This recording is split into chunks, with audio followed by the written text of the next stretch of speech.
11वीं क्लास में आज़ाद tuition centre में आपका स्वागत है।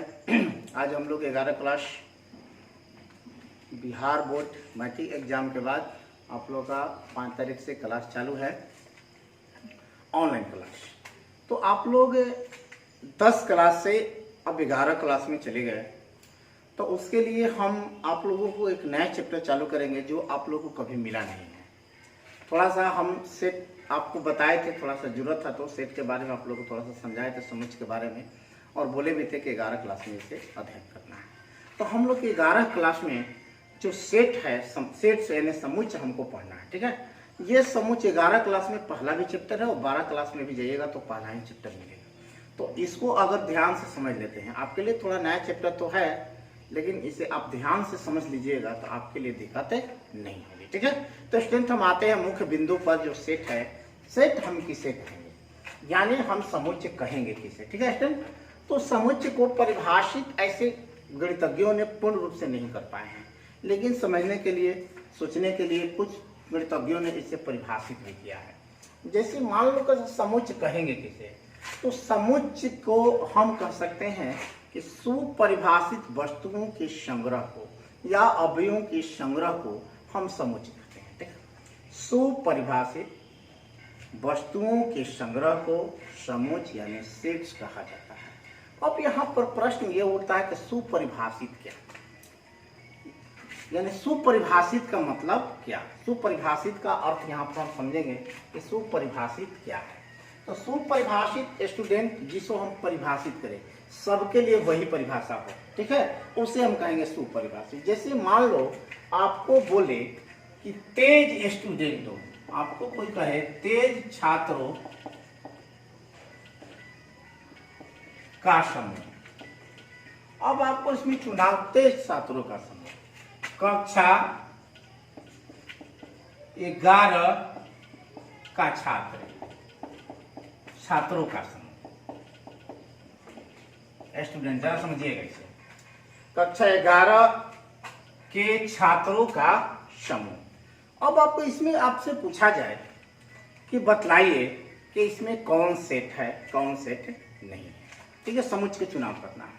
तो तेज का कोई मापदंड नहीं है, कितनी तेज को हम तेज बोलेंगे। ठीक है, इसकी कोई मापदंड नहीं अभी तक बनाया गया है। हो सकता है कि आपसे भी कोई तेज हो और उससे भी कोई, तो हो सकता है उस पर भी कोई तेज हो, तो कोई मापदंड स्टूडेंट नहीं बनाया गया है। इस स्थिति में हम इसे कहेंगे कि ये स्टूडेंट सेट नहीं है, समुच्च नहीं है। ठीक है, अब जरा देखिए, कक्षा 11 के छात्रों का समूह। कक्षा 11 आपका चल रहा है, कितने छात्र हैं ये हम जानते भी है, तो ये परिभाषित हो गया। क्या हो गया, एक परिभाषित हो गया। इसे मान लो अगर कह दे कि मुंशी प्रेमचंद द्वारा लिखे गए उपन्यासों का समूह। अब ये पूछे कि क्या ये समुच्च है, तो हाँ समुच्च है, क्योंकि जितने वो बुक लिखे हैं, जितने भी किताब लिखे हैं, उसकी काउंटिंग है, उसकी गिनती है, तो उस स्थिति में हम कहेंगे ये क्या है, समुच्च है। तो समुच्च के पहचाने के, देखो जिसे हम परिभाषित कर लेंगे। अब कोई सुंदर लड़कियों का समूह, तो कितनी को सुंदर बोलेंगे, कितनी को सुंदरता का मापदंड नहीं हो सकता, आपसे भी कोई ज्यादा सुंदर हो, तो इस स्थिति में वहां भी हम कहेंगे ये समुच्च नहीं है, ये सेट नहीं है। तो सेट को सुपरिभाषित का अर्थ ये हुआ जिसे हम परिभाषित कर सकते हैं। सुंदरता का कोई परिभाषित नहीं कर पाया है, तेज को, इंटेलिजेंस का कोई परिभाषित नहीं हुई है। हाँ, जिसे कक्षा 10 है, समुच्च। प्राकृत संख्याओं का समूह, तो प्राकृत संख्या हम जानते हैं, प्राकृत संख्या 1 से शुरू होती है। आप लोग 9 में भी, 8 में भी और 10 में भी पढ़े होंगे। तो ये आपका हुआ सेट का परिभाषा, समुच्च का परिभाषा। तो समुच्च को डिनोट कैसे करते हैं, और स्टूडेंट जो भी हम बोल रहे हैं, और इसको परिभाषा आप लोग को PDF फाइल निकाला जाएगा या इंस्टीट्यूट पर आकर नोट्स इसका बना दिया गया है, आप आकर इसे ले सकते हैं, और आपको समझने में दिक्कत हो तो वहाँ आपको समझा भी दीजिए। ठीक है स्टूडेंट, अब आते हैं समुच्च के निरूपण और उसके अव्यय। समुच्च को कैसे निरूपण, स्टूडेंट थोड़ा सा ध्यान समझिए, क्योंकि इसके लिए थोड़ा सा नया आपके लिए है, क्योंकि इस टाइप पर कोई आप लोग पढ़ाई हुई नहीं है। समुच्च का निरूपण और उसके अव्यय, representation of A set and it's element, यानी समुच्च को डिनोट कैसे करेंगे, यानी समुच्च को कैसे सूचित करेंगे। स्टूडेंट याद रखना, जब भी समुच्च को लिखेंगे, ठीक है, डिनोट करेंगे, सूचित करेंगे, तो अंग्रेजी वर्णमाला के बड़े अक्षर द्वारा ही हम क्या करते हैं, सूचित कर सकते हैं। ठीक है, तो अंग्रेजी के वर्णमाला ए बी सी डी, जैसे मान लो ए लिख दिए, बी लिख दिए, सी लिख दिए, ये समुच्चय हो गया। अगर इसके अव्यय की बात आती है, किसकी बात आती है, अव्यय की बात आती है, एलिमेंट की बात होती है, ऐसे सदस्य भी बोला जाता है। ठीक है, एलिमेंट, सदस्य या अव्यय कुछ भी हम कह सकते हैं। इसके अव्यय की बात आती है, इसकी अव्यय को अंग्रेजी वर्णमाला के छोटे अक्षर ए बी सी द्वारा सूचित करते हैं। याद रखिए, जब भी सेट की बात आएगी तो समुच्चय की बात आएगी तो अंग्रेजी वर्णमाला के बड़े अक्षर द्वारा, और जो उसके अव्यय होंगे, जो उनके सदस्य होंगे, अंग्रेजी वर्णमाला के छोटे अक्षर द्वारा सूचित करेंगे। ठीक है, इसके अलावा आप समुच्चय को लिखते कैसे हैं? ऐसे कहने का मतलब कि मेरे पास एक क्वेश्चन दे दिया, प्रथम 5 प्राकृत संख्या का समूह या संग्रह। ठीक है, इसे सेट में कैसे, मान लो कि एक सेट मेरे पास ए ले लिया, सेट हो गया। अब याद रखिए, सेट जो सेट लिए हैं तो सेट में कितने अव्यय है, तो प्रथम 5 अव्यय है। प्राकृत संख्या के बारे में आप लोग जानते होंगे, 1 से शुरू होती है और अनंत तक जाती है। ठीक है, तो प्राकृत संख्या के संग्रह को समुच्चय के अंतर्गत हम कैसे लिखेंगे? स्टूडेंट, ये मेरा सेट हो गया ए, मान लिए ए, बी भी लिख सकते हैं, सी बी डी बी, यानी ए बी सी डी, अक्षर के कोई भी अक्षर आप इसमें डाल सकते हैं, लेकिन याद रखिएगा कौन डालना है, बड़ा डालना है। इसके बाद में जो इसके अव्यय कौन कौन है, देखिए 1 है, 2 है, 3 है, 4 है, 5 है, यही इसके अव्यय होंगे जी। प्रथम 5 प्राकृत संख्या स्टूडेंट बोल रहा है, तो प्रथम 5 प्राकृत संख्या 1 2 3 4 5 हुआ। ठीक है, तो इसको हम क्या करेंगे, जब भी लिखेंगे इसके अव्यय को, देखिए कॉमा देकर लिखेंगे, पहले तो कॉमा देकर लिखेंगे 1 2 3 4 5। इसके अलावा हम स्टूडेंट इस पर क्या करेंगे, इस पर हम चढ़ा देंगे क्या, मझोले कोष्ठ देंगे, यानी समुच्चय के बड़ा अक्षर से तो डिनोट करेंगे ही करेंगे। इसके अलावा समुच्चय को मझोले कोष्ठ के समुच्चय के जितने भी अव्यय हैं उनको कॉमा देकर, अर्ध विराम चिन्ह का, जिसे हिंदी में बोलते हैं अर्ध विराम चिन्ह देकर बारी बारी से मझोले कोष्ठ के अंदर लिखा जाता है। क्लियर यहां तक? तो स्टूडेंट ये आप समझे कि कोई भी समुच्चय, जैसे मान लें यहाँ पर एक और दे, बी कह दे, मान लें एक और कह दे कि प्रथम 4 सम संख्या, मान लीजिए सेट बी ले लेते हैं इसको, तो प्रथम 4 सम संख्या क्या होगा स्टूडेंट, तो प्रथम 4 संख्या शुरू से सम संख्या 2 होगा, 4 हो गया, 6 हो गया, 8 हो गया, जैसे 1 2 3 4 हो गया। अगर आपको एक और चीज बतलाते हैं स्टूडेंट, यहां पर समझिए, अगर आपको कहे, केवल आपको कहे प्राकृत संख्या का समूह, प्राकृत संख्या का समूह या समुच्चय कहेगा। ठीक है स्टूडेंट, प्राकृत संख्या का समुच्चय, मान लें कि सेट ए ले लेते हैं, और सेट ए में आपको मझोले कोष्ठ के अंदर लिखना है स्टूडेंट प्राकृत संख्या, यहां जोड़ देगा प्रथम, लेते हैं प्रथम प्राकृत संख्या का समुच्चय, ये नहीं कह रहा है क्या, प्रथम 1 से शुरू होगा, 2 होगा, 3 होगा, डॉट डॉट, ये हो गया। विषम संख्या पूछ दे, विषम संख्या का अगर समुच्चय कहे, विषम संख्या का समुच्चय, तो स्टूडेंट मान लीजिए सेट बी है, मझोला कोष्ठ के अंदर ही लिखेंगे, तो विषम संख्या 1 से 3 तब 5 या डॉट डॉट देंगे, ये पता नहीं है, ये नहीं कह रहा है कि कितना तक लिखना है, तो इस तरह हम डॉट डॉट दे देंगे। तो ये हुआ आपको समुच्चय के निरूपण और उसके अव्यय, यानी representation of A set and it's element, किसी समुच्चय के अव्यय को कैसे लिखा जाता है। तो समुच्चय को अंग्रेजी वर्णमाला के बड़े अक्षर द्वारा, और समुच्चय में जो भी उन समुच्चय के अंतर्गत, सेट के अंतर्गत अव्यय आते हैं, उन सभी अव्यय को कॉमा देकर बारी बारी से मझोले कोष्ठ के अंदर लिखा जाता है। इसके अलावा स्टूडेंट कुछ है, ठीक है, इसके अलावा स्टूडेंट कुछ समुच्चयों के लिए संकेत है। ये बहुत ही स्टूडेंट जरूरी है और हमें नहीं लगता कि आप लोग ये नहीं जानते होंगे। आप लोग 10 क्लास में, 9 क्लास में, 8 क्लास में भी ये सब चीज बतला दिया गया है। इनको हम कहते हैं प्राकृत संख्या, नेचुरल नंबर। इनको क्या कहते हैं? प्राकृत संख्या, नेचुरल नंबर कहेंगे।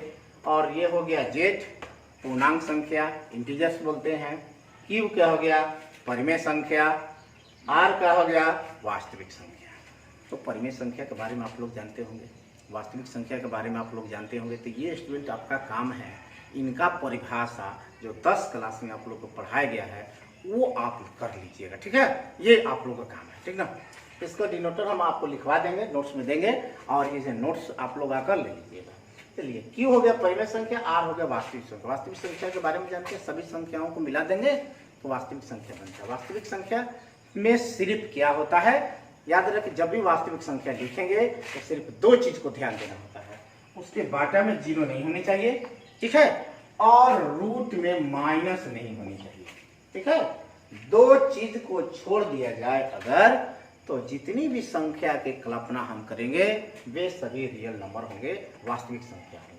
जेड वही पूर्णांक संख्या, जिसे जेड होता है। पूर्णांक संख्या जो होते हैं, इंटीजर जो होते हैं, स्टूडेंट याद रखिए, प्लस में भी होती है, माइनस में भी होते हैं, ठीक है। उसी तरह यहाँ जेड प्लस का मतलब सिर्फ प्लस वाला संख्या लेंगे, ठीक है। क्यू प्लस का मतलब परिमेय संख्या, तो सिर्फ प्लस वाला लेंगे। रियल नंबर में बहुत सारे प्लस में, माइनस में, रूट में, हर कोई भी संख्या हो सकती है, सिर्फ ये 2 छोड़कर। तो उस स्थिति में सिर्फ प्लस लेंगे, यानी सिर्फ प्लस वाला संख्या ही इसके अंतर्गत हम लोग ले सकते हैं। इसके बाद स्टूडेंट है, इसको थोड़ा सा, चलिए स्टूडेंट आते हैं नेक्स्ट पॉइंट पर। हम लोग दिया है जैसे स्टूडेंट है समुच्चयों को व्यक्त करने की विधियां। तो समुच्चयों के व्यक्त करने की 2 विधि होती है। पहला विधि है सारणी तालिका रूप, यानी टेबलर फॉर्म और रोस्टर फॉर्म बोलते हैं। और दूसरा आपको मिलेगा सिंबॉलिक फॉर्म और सेट बिल्डर फॉर्म, जिसे हम कहेंगे क्या, सेट में, इसको हिंदी में लिख देते हैं प्रतीकात्मक या समुच्च निर्माण। प्रतीकात्मक या समुच्च निर्माण, या समुच्च निर्माण, समुच्च निर्माण, ठीक है। तो ये स्टूडेंट आपको सब मिलेगा, ठीक ना? सब नोट्स में मिलेगा, PDF फाइल पे मिलेगा, उसे आप देखिएगा, ठीक है। इसे लिखना आप लोग को जरूरी नहीं है, सिर्फ समझा देते हैं, और फिर भी आप लोग को दिक्कत है तो समझ सकते हैं। देखिए, methods of representing A set, यानी 2 मेथड से हम समुच्चय को निरूपित करते हैं। पहला मेथड है या सारणी या तालिका, जिसे हम कहेंगे टेबलर फॉर्म या रोस्टर फॉर्म, और दूसरा है स्टूडेंट सिंबॉलिक फॉर्म और सेट बिल्डर फॉर्म, यानी प्रतीकात्मक या समुच्च निर्माण। यानी संकेत में, सिंबॉलिक में, शॉर्टकट में कर सकते हैं। किसी बड़े चीज को छोटे में, शॉर्टकट में कैसे लिखेंगे, तो पहले से हम समझना शुरू करेंगे स्टूडेंट कि मान लो दिया है कि सारणी तालिका रूप में कैसे लिखेंगे, तो पीछे आपको बताएंगे। जैसे में आप लोग का हम क्या करेंगे, जैसे मान लीजिए कह रहा है सभी स्वर अक्षरों का समुच्चय, ये आपको दे दे, क्या दे दे, सभी स्वर अक्षरों का समूह। तो कोई सिर्फ ABCD कोई भी जिक्चा ले लो, चलिए, ठीक है स्टूडेंट। सभी स्वर अक्षर, तो स्वर कौन कौन होते हैं स्टूडेंट, तो A होता है, E होता है, I होता है, O होता है, Q होता है, स्वर आप लोग जानते होंगे। तो बस इसे क्या करना है, मजोला को देना है, A I O, ठीक है स्टूडेंट। एक चीज और थोड़ा सा ध्यान दीजिएगा स्टूडेंट, ठीक ना, जिसे हम बतलाएंगे आपको थोड़ा सा। इस समुच्चय में हम जब बतला रहे थे कि समुच्चय को सुपरिभाषित जो हम लोग किए थे, सुपरिभाषित के बारे में आप लोग को समझा रहे थे, तो उसमें एक चीज और थोड़ा सा ऐड करना हम चाहेंगे, तब इस पर हम आएंगे कि जब समुच्चय के अंतर्गत, जिससे मान लो कोमा दे के लिखते हैं यहाँ पर, तो समुच्चय के अंतर्गत एक ही अव्यय को 2 बार कभी भी, चाहे 2 बार आए चाहे 3 बार आए, लेकिन हम स्टूडेंट उसे हम एक बार ही लिखेंगे। ठीक है, तो ये आपका देखिए सभी स्वर अक्षरों का समुच्चय, इसमें तो दो बार कोई नहीं है। मेरा ए आई ओ यू ये मेरा क्या है, स्वर अक्षर है। ठीक है, ये तरह जिससे मान लो आपके एक और दे दे, जैसे मैथमेटिक्स, क्या ले लेते हैं, मैथमेटिक्स। ठीक है, मैथमेटिक्स शब्द के अक्षरों का समुच्चय। ठीक है ना, देखिए मैथमेटिक्स शब्द के अक्षरों का समुच्चय।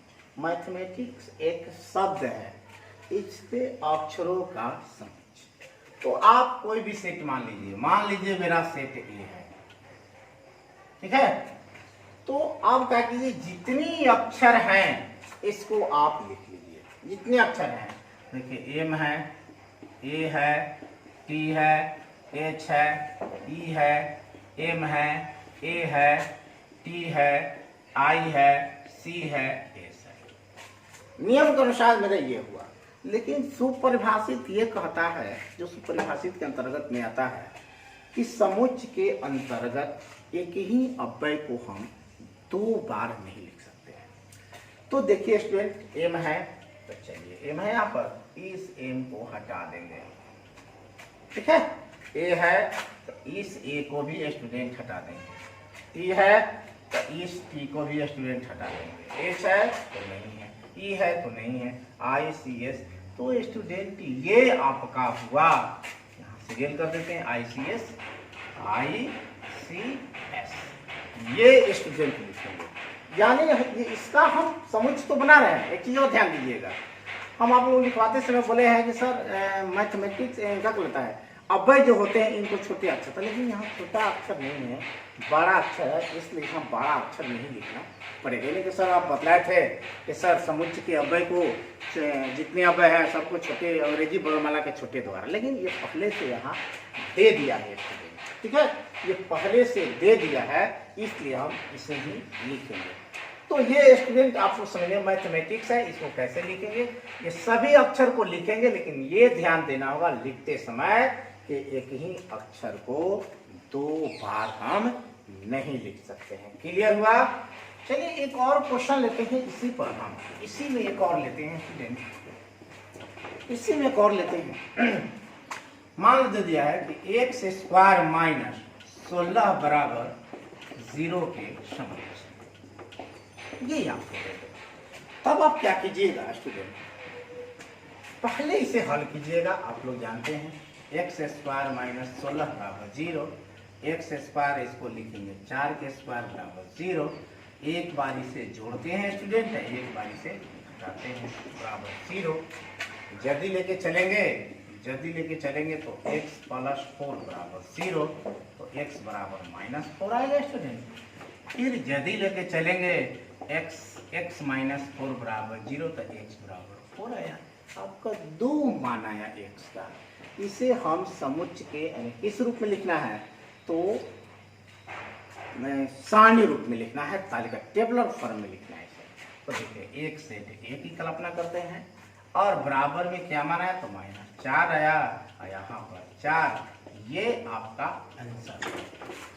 ठीक है, चलिए अब आते हैं सिंबॉलिक फॉर्म और सेट बिल्डर फॉर प्रतीकात्मक समुच्चय या निर्माण। ठीक है, तो स्टूडेंट इसमें थोड़ा सा परिभाषा है। ठीक है, उसी आधार पर आप लोग इसे कीजिएगा।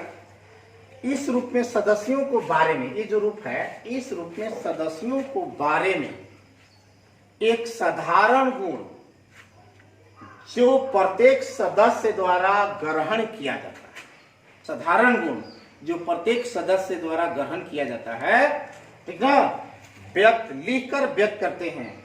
इसके लिए यानी कहने का मतलब स्टूडेंट है कि इसको हम व्यक्त करने के लिए एक ऐसे साधारण गुण लेंगे जो प्रत्येक सदस्य द्वारा गुण को प्रकट होता है, उसको परिभाषित करता है, और कह रहा है कि मझोले कोष्ठ के अंदर, जैसे भी मझोले कोष्ठ के अंदर ही लिखे ना, उसको भी मझोले कोष्ठ के अंदर ठीक है। मझोले कोष्ठ के अंदर चर राशि, कोई चर ले लेते हैं, मान लें कि चर x लेंगे, ठीक है। चर x को लिखेंगे, फिर यहां से एक तिरछी लकीर देंगे, फिर x लिखेंगे, फिर कॉमा लिखेंगे, ठीक है। या लिखेंगे x कॉलन, कॉलन पढ़ते हैं इसको, ठीक है। इस तरह भी लिखेंगे, इस तरह भी लिखेंगे। पहले देखिए जैसे भी यहां से समझिए, ठीक है। जैसे भी प्रथम 5 प्राकृतिक, ठीक है। इसे हम लिखना चाहते हैं बिल्डर फॉर्म में, तो देखिए कैसे लिखेंगे इसी सेट को। जैसे अगर हम टेबलर फॉर्म में लिखते हैं तो क्या लिखते हैं, 1 2 3 4 5, यहां सेट का नाम दे देते हैं, ठीक। लेकिन हमें इस रूप में नहीं लिखना है, यहाँ पर ये दे देंगे, ये सेट हो गया। लेकिन ये टेबलर फॉर्म है, लेकिन हमें लिखना है किस फॉर्म में, याद रखिए सिंबॉलिक फॉर्म और सेट बिल्डर फॉर्म में लिखना है, ठीक है। तो आप ये क्या कीजिएगा, आप यहाँ ए दे दीजिएगा, मझोला कोष्ठ, तिरछी लकीर, ठीक है। इसको x कॉमा देंगे।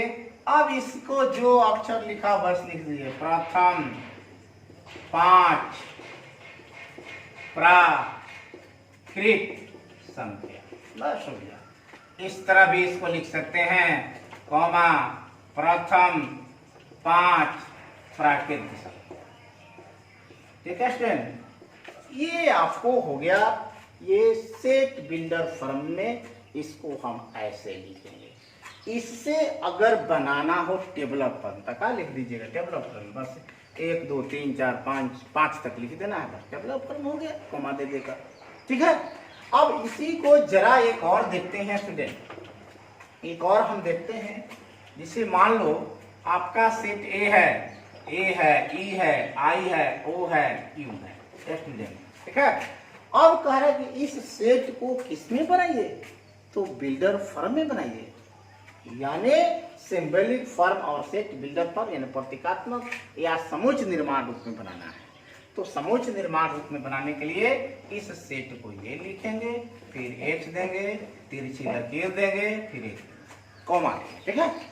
अब इसके बाद में देखिए इसको क्या लिख सकते हैं, तो हम लिख सकते हैं स्वर अक्षरों का समूह, स्वर अक्षरों का समूह लिख सकते हैं ये, ठीक है। इसे मान लो एक और क्वेश्चन देखते हैं स्टूडेंट, एक और देखते हैं। मान ले कि एक बराबर दे दे, ठीक है, ये 2 4 6 8 9 ये दे दे आपको। तो अब इससे क्या करिएगा, सेट बिल्डर फॉर्म में, ये देखिए याद रखिए ये टेबलर फॉर्म है सारणी रूप, ये भी याद रखिए ये सारणी रूप है, लेकिन ये क्या है, टेबलर फॉर्म समुच्चय निर्माण रूप है। इसको भी समुच्चय निर्माण लिखना हो तो देखिए क्या लिखेंगे, एक तिरछी लकीर एक्स देंगे। ये भी लिख सकते हैं स्टूडेंट, ये भी लिख सकते हैं, ठीक है। क्या लिखेंगे इसको, प्रथम सम संख्या, प्रथम सम संख्या का समुच्चय, ठीक है स्टूडेंट। तो ये हुआ आपको समुच्चय को कैसे निरूपित करते हैं, कैसे सूचित करते हैं, कैसे हम लिखते हैं, इसके बारे में आप लोग बतलाए। और स्टूडेंट नेक्स्ट क्लास में आप लोगों को बतलाएंगे टाइप्स ऑफ सेट, यानी समुच्चय के प्रकार। तो समुच्चय के प्रकार के बारे में अगले क्लास में बतलाएंगे। और ये जो भी इसमें बोर्ड पे इससे लिखने की कोई ज़रूरत नहीं है, आप लोगों को टोटल चीज़ ये जितने में PDF फाइल में डाला जाएगा, या स्टूडेंट रफ करने के लिए आप रफ कर सकते हैं, वो अलग चीज़ है, लेकिन क्लियर के लिए हम आपको PDF फाइल में डाल कर देंगे, या आप यहाँ से इंस्टीट्यूट से आकर नोट्स इसका तैयार है, आप इसे नोट्स भी ले सकते हैं स्टूडेंट। तो ये आपकी क्लास यहीं पर समाप्त की जाती है, और इसे बढ़िया से फेयर भी कर लीजिए। और कोई भी अगर प्रॉब्लम हो तो आपको कॉल या कमेंट द्वारा इसे आपको बताना है, ठीक है। कहाँ समझ में नहीं आया, अगर नहीं आता है तो आपको यहाँ से आकर संपर्क करके नोट्स लेते समय आपको फिर इसे समझा दिया जाएगा। तो नेक्स्ट, थैंक यू।